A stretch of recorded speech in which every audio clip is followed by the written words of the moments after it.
$3,500,000 home of the Federal Reserve, founded in the Wilson administration, is opened in Washington. The U.S. central bank finally getting some distance from the White House with its own headquarters in 1937.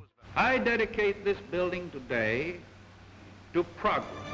But the Federal Reserve didn't become independent from the executive branch until a public fight over control in 1951 ended with a formal agreement for the bank to decide monetary policy unilaterally.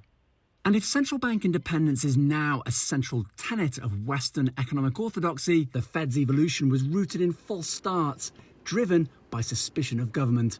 A second attempt at establishing a US independent central bank also ended in failure in 1832 when President Andrew Jackson vetoed it.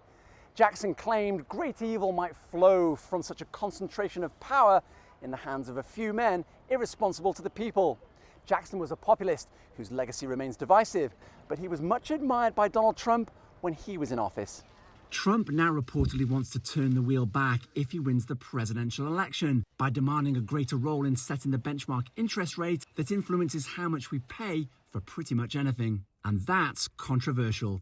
Although a presidential candidate might say today that they want to have more say in Federal Reserve policy for the sake of keeping a tighter lid on inflation, there's a very real danger that once given that extra say in office, they might use it the other way. They might use it to pressure the Fed to keep interest rates lower than is necessary to contain inflation. And Trump has been here before.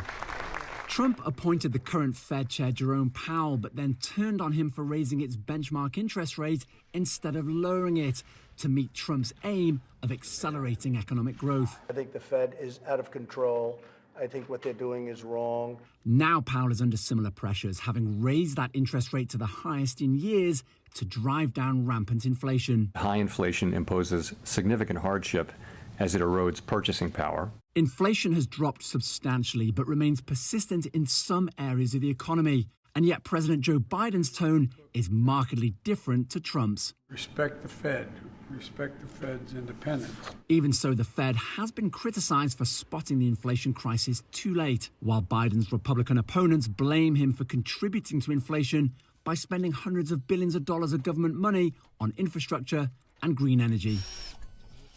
Leaders in countries such as Argentina and Zimbabwe who've interfered with central bank monetary policy have been blamed for inflation so rampant their currencies became worthless. But given these ongoing inflation problems, should presidents have at least some input into monetary policy? Yes, the Fed allowed inflation, I think, to get out of hand, tightening too late, and therefore having, as it were, to tighten more than it might have had to.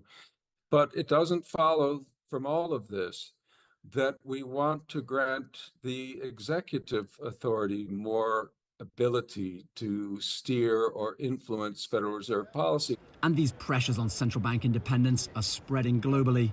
Britain's central bank was set free of government control by Tony Blair after he was elected Prime Minister in 1997. It is far better now that we take the politics out of setting interest rates, that we do not play politics with people's mortgages. But lawmakers are now demanding a review of the central bank's independence amid record low public confidence over its ability to contain inflation. Owen, Fairclough, CGTN, Washington.